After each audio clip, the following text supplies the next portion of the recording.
할렐루야. 토요일 아침입니다. 갈라디아서가 시작된 지 이제 5일째 되는 날인데요. 갈라디아서는 좀 어려움이 있습니다.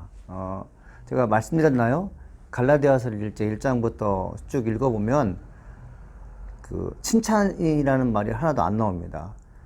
사도 바울이라는 사도가 13개의 서신을 썼는데 그 서신 가운데는 잘한다, 못한다, 뭐 칭찬과 그리고 그 책망하는 것이 나오겠지만 갈라디아서를 읽게 되면 알게 되는 것인데 한 번도 칭찬하는 말이 안 나온다는 것이죠.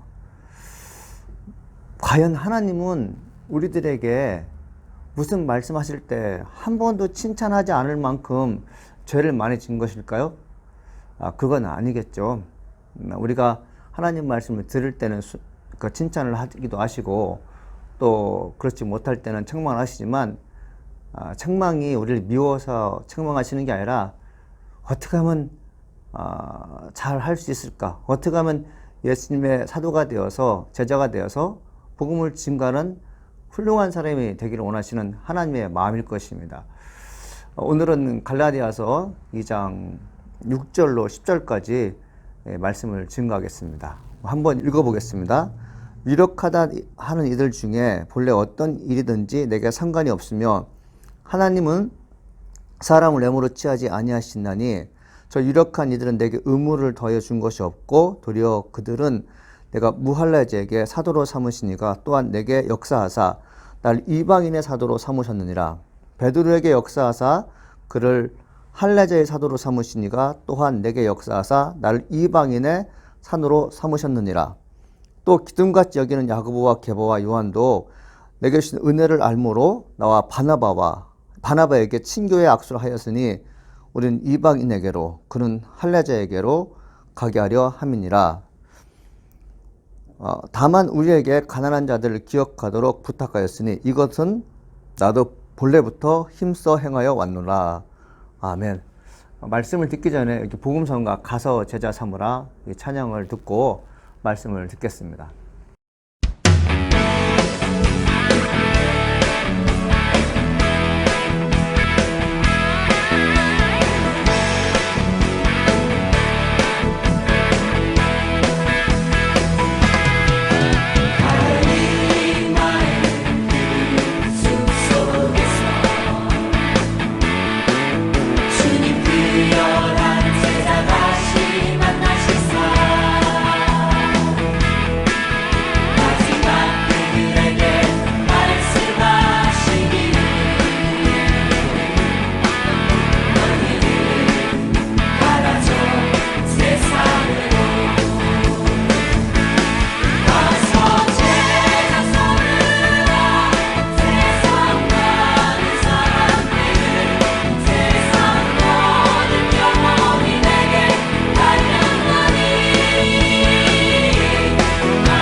이 가서 제자 삼으라 제가 중학교, 고등학교 때 참 많이 불렀던 건데 이 복음성가의 가사처럼 제가 복음을 증거하는 하나님의 종이 되었습니다. 우리가 즐겨 부르는 찬양이 여러분 무엇인지는 저는 모르겠지만 여러분 그 즐겨 부르는 찬양이 감동이 되고 그것이 은혜가 되고 자주 불러지게 되면 찬양의 가사와 같은 영향력을 미치게 될 것이고 어떤 분은 찬양의 가사에 속한 그런 분이 될 줄 믿습니다. 사도 바울이 이제 그 게바 그리고 야고보, 요한과의 만남이 지금 어떻게 진전되고 있는지 그리고 그들과 어떤 일을 행하였는지 지금 설명하고 있습니다. 6절에 보니까 유력하다 하는 이들 중에라는 말이 있어요. 유력하다 하는 이들은 누굴까요? 바로 사도를 뜻한 것입니다. 사도 바울이 베드로, 요한, 야고보를 유력하다고 말하는 것은 그들의 사도권을 인정하는 것입니다. 나보다 먼저 예수를 만난 분들이었고 나보다 먼저 복음을 증거하여 열매를 얻었기 때문에 유력하다는 것이죠. 하나님을 믿는 사람들의 특징이 있습니다. 그것은 뭐냐면 나보다 능력 있거나 나보다 뭔가 잘난 사람에 대해서 비아냥거리거나 비판하는 게 아니라 회의적으로 보는 게 아니라 잘한 사람을 향해서 잘한다고 말해줄 수 있어야 됩니다. 사도 바울은 지금 그런 일을 하고 있잖아요. 종종 어떤 분들은 그런 얘기를 해요. 사도 바울이 더 사도냐 아니 베드로가 더 위대한 사도냐. 이 두 사람을 놓고 오늘날 많은 사람들이 비판이 아니라 한번 우열을 한번 가려보는 시도를 하게 됩니다. 그런데 성경 속에 바울과 베드로는 우열의 관계가 아니라 서로 돕고 의지하는 것을 우리가 알게 됩니다. 뭐라고 써 있죠? 저 유력한 이들은 내게 의무를 더해 준 것이 없고, 이건 뭘까요? 사도 바울이 베드로를 만나잖아요. 베드로를 만났을 때 복음이 이렇고 그리고 전도는 이렇게 해야 된다 이렇게 말하지 않았다는 것이죠. 왜 말하지 않았을까요? 사도 바울은 예수를 인격적으로 만난 후에 베드로가 생각하기에도 훌륭한 사역을 잘 감당하고 있었습니다. 그렇기 때문에 유력한 이들로부터 배움을 받지 않았다. 그리고 간섭받지 않았다. 의무를 더해 준 것이 없다라고 얘기하고 있는 거죠. 보통 사람들이 아니었잖아요. 베드로도 그렇고 사도 바울도 그렇잖아요. 그들의 열매를 보니까 바울의 열매를 보니까 꽤 괜찮은 사람이구나. 우리가 같은 성령을 가진 사람으로서 예수 이름으로 능력을 행하는구나. 결과를 보니까 그렇게 잔소리를 하거나 그렇게 다른 지시사항을 할 수가 없는 것이죠. 그래서 7절에 보니까 이렇게 써 있습니다. 도리어 그들은 내게 무할레제에게 사도로 삼으시니가 또한 내게 역사하사 날 이방인의 사도로 삼으셨느니라. 베드로에게 역사하사 그를 할례자로 사도로 삼으시니가 또한 내게 역사하사 날 이방인의 사도로 삼으셨느니라. 뭘까요? 바울이 생각하는 것입니다. 베드로는 유대인들에게 복음을 증거하는 예수 그리스도의 사도가 되었고 나는 이방인들에게 복음을 증거하는 이방인 사도가 되었다는 것이에요. 하나님께서 부르셨지만 각기 역할이 다르다는 것입니다. 역할이 다르니까 누가 더 잘하고 누가 못하고 그걸 여러분 말할 수가 있겠어요? 어떤 사람은 선교사로, 어떤 사람은 목사로, 어떤 사람은 신학교 교수로 여러분 신학을 배운 다음에 다 영역이 나눠지지 않습니까? 그것 가지고 너는 왜 선교사, 너는 왜 목사, 너는 왜 신학교 교수 이렇게 말하지 않는다는 것이죠. 하나님께서 맡은 분량이 다 있다는 것이죠. 어떤 목사는 이런 분이 있어요. 나는 작은 교회를 목회하기 때문에 나는 작은 목사인가 보다 이렇게 생각하는 분이 있고 나는 큰 교회 목사를 하기 때문에 다른 사람에 비해서 훌륭하고 능력이 있다라고 생각할 수 있을 거예요. 여러분 이것은 교만입니다. 이거는 착각이에요. 하나님께서 나를 부르신 목적을 아는 사람들은 누가 크든 작든 그거를 귀하게 여기지 않습니다. 어떻게 살아가느냐, 무슨 목회를 하냐, 이것보다 더 중요한 것은 뭐냐면 내가 하나님의 부름을 받아서 쓰임받는 것이 다르다. 그리고 하나님께서 내게 조금 더 양을 더 맡긴 것이 내게 축복이지 이것이 나를 과시하는 것이 아니다. 하나님의 은혜 가운데 내가 지금 목회하고 있다. 이렇게 생각하는 것이 옳은 것입니다. 제가 좀 전에 말씀드렸지만 그러니까 바울과 그리고 베드로는 우열을 가리지 않았어요. 그냥 서로 간에 그런 목회를 하고 있는 것이에요. 우리 나사렛교회 지체 성도분들도 여러분 어떤 사람을 봤을 때 신앙을 기도를 더 열심히 하거나 여러분 어떤 면에서 구제를 더 많이 하나 이것 때문에 여러분 그냥 불편해하지 마시고 하나님께서 그분에게 그런 역사를 그런 은혜를 베푸셨구나 생각을 하게 되면 마음이 편한 것입니다. 바울이 제가 좀 전에 말씀드렸지만 바울은 하나님께 받은 직분과 직책이 다르다는 것을 잘 알았어요. 여러분 하나님께서 우리에게 주신 직책이 다르다는 것을 잘 아는 사람들은 신앙생활을 잘합니다. 왜요? 내가 할 수 없는 것을 저분이 하기 때문에 그래요. 여러분 우리 교회 내에서 꽃꽂이를 잘하는 권사님이 계시죠? 어떤 분은 청소를 잘하시는 분이 권사님 계세요. 어떤 분은 요리를 잘하는 집사님 계십니다. 어떤 분은 운전을 잘하는 분이 계세요. 근데 여러분들 제가 목사인데 제가 요리도 잘하고 그리고 꽃꽂이도 잘하고 운전도 잘하고 못하는 게 없다고 여러분 저 같은 사람이 그런 사람이 생각해 본 적 있습니까? 저는 그걸 못할 것 같아요. 하나님께서 내게 맡겨준 직분이 따로 있기 때문에 제가 보기에 하나님 일을 열심히 하는 분들을 생각해 보면 기도하면 참 감사한 분이라는 거죠. 하나님께서 그분들을 사용하고 계시다는 것이죠. 그래서 믿음을 가진 사람들이 항상 감사할 것은 무엇입니까? 나와 다른 사람이 교회에 있다. 내가 할 수 없는 것들을 하는 분이 있다. 하나님의 영광을 위해서 합력하여 선을 잇는 모습을 보게 될 때 우리는 기쁨이 충만한 것입니다. 9절에 보니까 이렇게 써 있어요. 기둥같이 여기는 야고보와 게바와 요한도 내게 주신 은혜를 알므로 나 바나바에게 친교에 악수하였으니 우리는 이방인으로 그들은 할례제로 가게 하렴이라 이렇게 돼 있어요. 바울이 야고보와 베드로와 요한을요 기둥 같은 존재를 여겼어요. 사도 바울은 13개의 서신을 쓰지만 베드로 전후서밖에 쓰지 않아요. 요한은 여러분 알다시피 요한복음을 썼고 그리고 나중에 요한계시록을 썼지만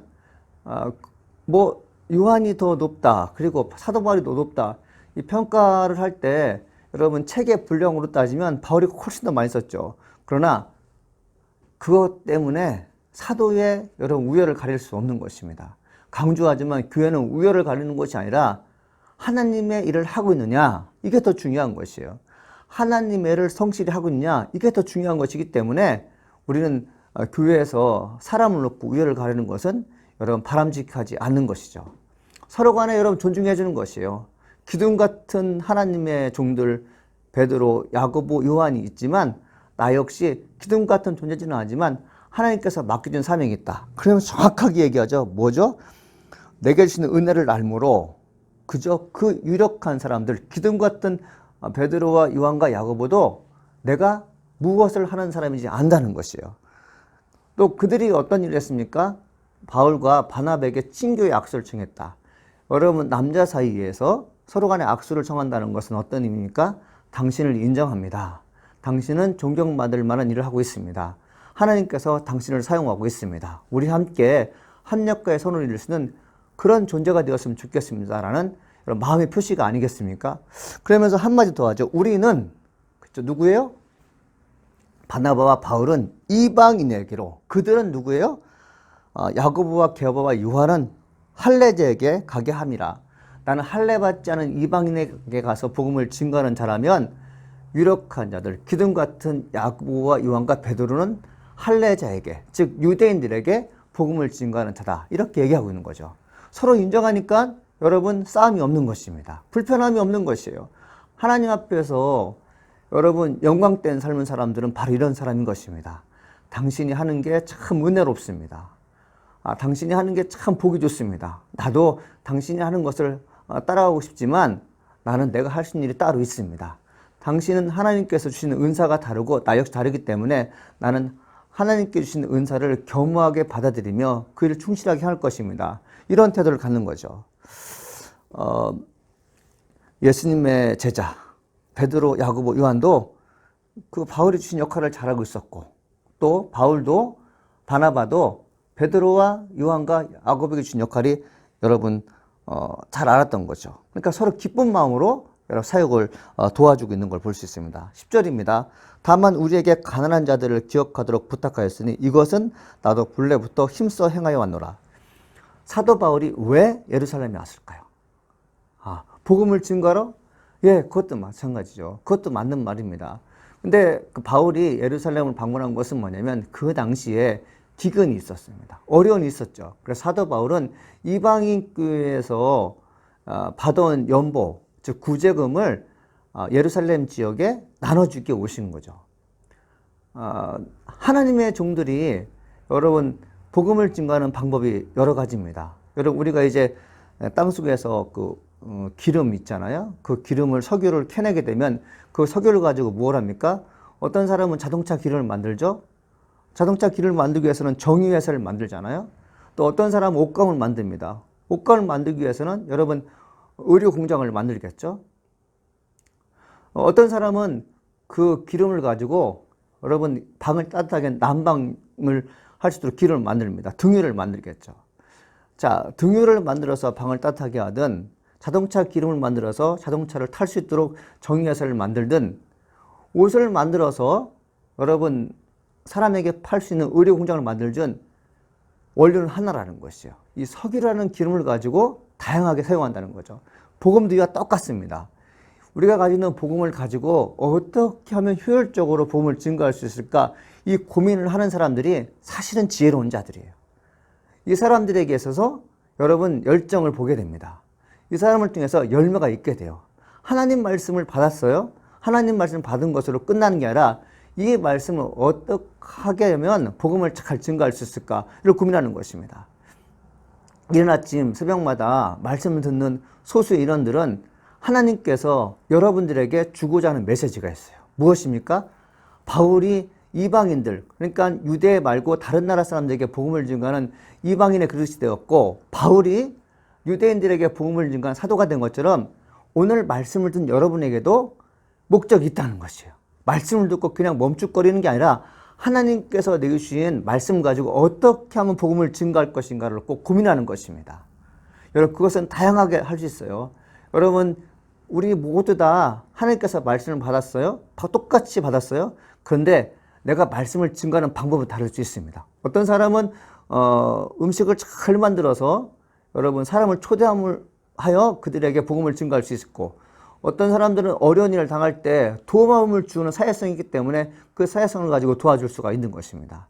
여러분이 가지고 있는 은사가 무엇인지 여러분은 알고 있어요. 그 은사를 묻어두지 마시고 표현할 수 있어야 됩니다. 표현하는 동시에 하나님의 은혜를 여러분 이웃에게 전파하고 하나님의 역사 속에서 내가 살아왔음을 자연스럽게 간증하게 되면 여러분과 똑같은 다른 인물이 만들어진다는 것입니다. 갈라디아서 2장 6절로 10절 말씀은 역할이 다르다는 것을 얘기하고 있어요. 그 역할이 다르다는 것 때문에 여러분 시기하거나 질투하는 게 아니라 서로 격려하며 아낌없이 응원해주는 베드로와 그리고 바울을 보게 됩니다. 사랑하는 성도 여러분, 우리는 하나님의 사람으로서 부름받은 종들로서 남들이 하나님 일을 할 때 격려해주고 그들에게 희망을 주는 존재가 되는 것입니다. 오늘은 토요일 아침인데 여러분 토요일 아침 여러분 가정에서나 또 여러분이 사회 나가서 사회생활할 때 나를 통해서 어떤 사람이 힘을 얻는지 혹 나를 통해서 어떤 사람이 생명을 얻는지 고민하는 귀한 시간 되길 간절히 소망입니다. 하나님은 여러분들을 귀하게 사용할 줄 믿습니다. 기도하시겠습니다. 하나님 아버지 감사합니다. 오늘도 우리에게 귀한 말씀 주시니 감사드립니다. 하나님, 바울은 이방인에게 복음을 증거하는 사도로, 베드로는 유대인들에게 복음을 증거하는 사도로 삼으셨습니다. 우리도 마찬가지입니다. 내 역할이 다르다는 것이죠. 우리가 역할이 주어졌을 때 그것을 감사하게 여길 수 있게 도와주옵시고, 누군가가 나와 다른 역할을 하고 있을 때 그것을 소중하게 보게 하시고 응원하며 기도할 수 있는 하나님의 사람들 될 수 있도록 여호와여 축복하여 주시옵소서. 하나님, 오늘은 토요일입니다. 또 내일은 주일입니다. 오늘 하나님이 맞이하는 토요일이 내일 하나님 말씀 듣는 귀한 시간 될수록 여호와여 이끌어 주시옵소서. 그리고 하나님 아버지, 내일은 그 어머니 주일인데 이 땅에 우리의 어머니로 보내주셨던 그분들에게 감사합니다. 또 그분들이 하나님 은혜 속에서 남은 생애를 건강하게 보낼 수 있게 도와주시옵시고, 질병과 그리고 어떤 육체적인 연약함을 예수님의 이름으로 극복할수록 축복해 주시옵소서. 감사합니다. 하나님, 예수님의 이름으로 기도합니다. 아멘.